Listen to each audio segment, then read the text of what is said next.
Hi, my name is Paul from LearnFlow. Pricing your course is one of the most difficult decisions to make for course creators. Do you price high? Do you come low? Or do you stay at the middle where it's safe?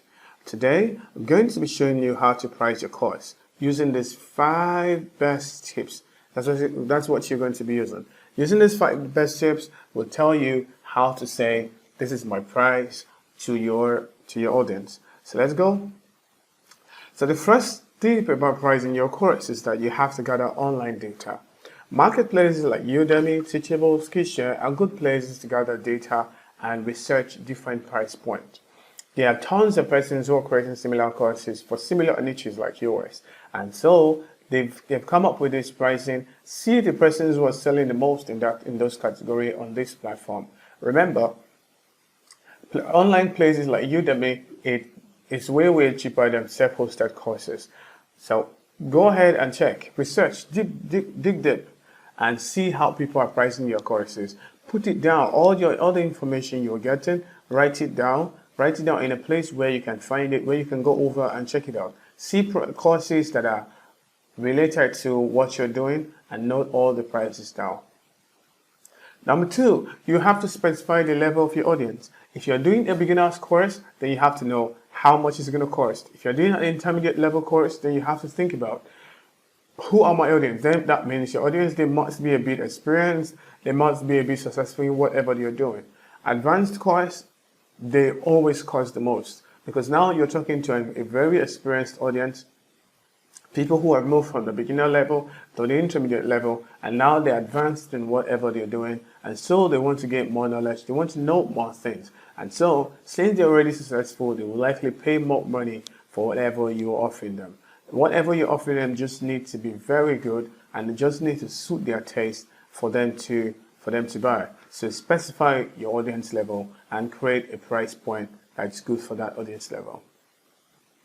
Thirdly, you have to determine the cost you've used to create the courses. Creating your course can be a bit costly. Somehow, you could pay for, if you're not using a learning management platform, you could pay for hosting, you could pay for, then also you can pay for equipment including mic, if you don't have a PC, you might pay for a PC. Some persons might pay for a mixer, and some persons might pay for a camera. For those persons who are not using screen recording for their courses. So determine how much you're using. Don't forget, after selling the course, you still have to run some customer service stuff. You still have to reply to emails. You still have to talk to people who have objections about buying your course. You also have to determine what's the cost. Do you pay yourself per hour? Do you pay yourself per day? Do you think of what's going to be the hour? How many hours will I spend marketing my course? How many hours will I spend putting my course out there? If it's $100 per hour, if it's $10 per hour, if it's $5 per hour, if it's 100,000 per hour, determine it, and then you'll be able to say, I have to sell my course above this price point if I want to make money. So if the total amount of hours you've spent creating your course is like 30 hours, and that 30 hours you pay yourself maybe like $3,000 for that 30 hours. Then first you have to figure out how many courses do I have to sell to make $3,000. Then how much will I put out on top of that money to make a profit every time I sell a course. So it's simple.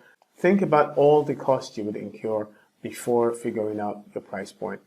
Another thing to do while choosing your price point is to specify your market type. So we'll start from the bottom. High demand and low cost. Some courses have very high demand. Courses like Beginner's Guide, courses like Beginner's Guide to Digital Marketing, Beginner's Guide to Facebook Ads. Everybody wants to know the beginning of everything. So the demand is quite high, but the cost, the amount of money people are willing to pay for those courses is very low. Some of these courses might range between, say, $10 to $100 when you're creating those courses. $10 to learn how to Beginner's Guide to Facebook. Some of these courses might be like $11. So the demand for them is very high, but the amount of units that you have to sell to break even, it's quite high too. Another set of courses, the low demand and low cost. This is a place where you do not want to be. Do not want to be in a market where the demand is low, and at the same time the cost is also low. This is a place where you get a shot, help me, and nobody comes to help you because you're creating the cost for the wrong market.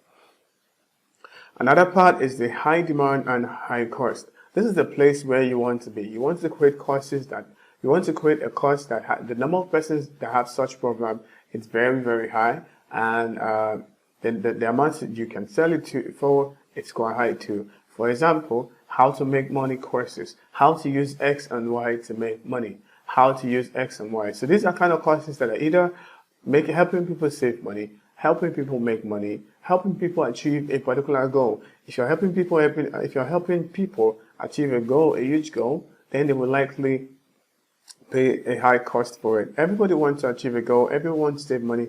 Everyone wants to make more money. Everyone wants to be healthy. Courses that address the primary purpose of a lot of people's life are in high demand, and also you can place them high cost. Lastly, we have low demand and high cost. These are courses that you create for founders, startup founders, CEOs, and people in that rank, managers, people in that rank. Why? Because they are not many, and they are willing to improve their skills, willing to stay competitive in the market, irrespective of how much they're paying for it.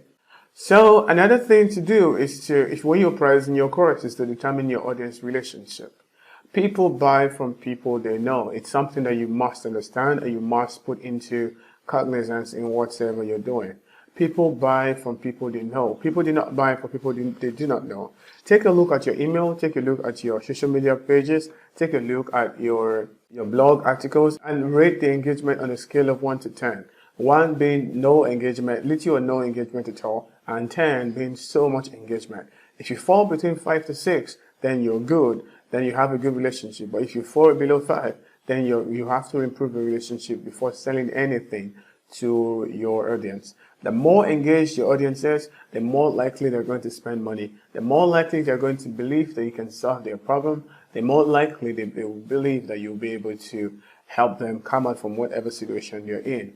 The more they will believe that your book, your course, or your workshop, or anything that you have to present to them is a good fit for their business, or is a good fit to solve their problem.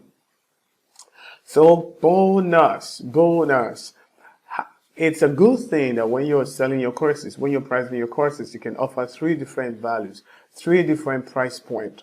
Now we started this course video trying to learn how to price a course. Now, when we take all those things into cognizance, the next thing we want to do is offer 3 different price point tests. First, maybe you're doing a course for $99, so you're doing a course for $20. Don't just stop at 20. Add another value, say $20. Add another course that you might charge, say $50. What are you adding? Maybe you're adding a personal coaching core. Maybe you're adding a personal checklist. Maybe you're adding some extra video. Then you can add a third one that says maybe you're adding them to a group, to a secret group, to a private group where they're going to learn a whole lot more. And maybe you can price that for like above $100. So by that end, you have people either taking the first one, taking the second one, or the third one. But one thing that we've seen according to statistics is that people will likely take the one at the middle.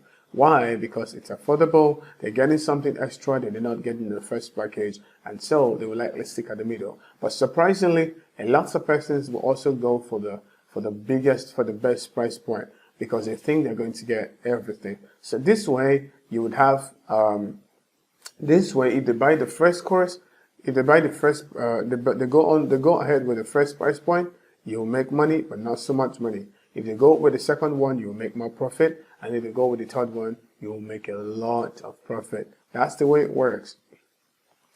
So you've learned something new, right? Don't forget to subscribe and leave a comment. Tell us what you like. Tell us how you've been pricing your content. Tell us how you've been pricing your courses. And if you've learned anything new, just go ahead and click on the subscribe button. So this is Paul from LearnFlow. Go through a playlist and you see other videos that we've created to aid you in creating your courses, to aid you in becoming more successful. Feel free to check out LearnFlow. It's an LMS platform and it's free for you to create courses for yourself. Have a good day.